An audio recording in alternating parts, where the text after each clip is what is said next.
Kilaitin mo yung US na dahilan ba't nabuo ang inyong institusyon. Tandaan mo, kung di pinapatay ng Amerika si Ninoy, hindi magkakaroon ng revolusyon. Kaya ano? Laban? Pinalitan ko na yan, brother. Pag sinabi kong EJ, sabihin nyo, power. EJ? Power! EJ?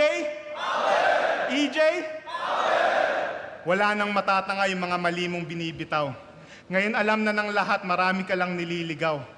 Kaya nga lahat madadala, ultimo pati ikaw, pag narinig mo na yung pinaglalaban mong people, power ang sinisigaw.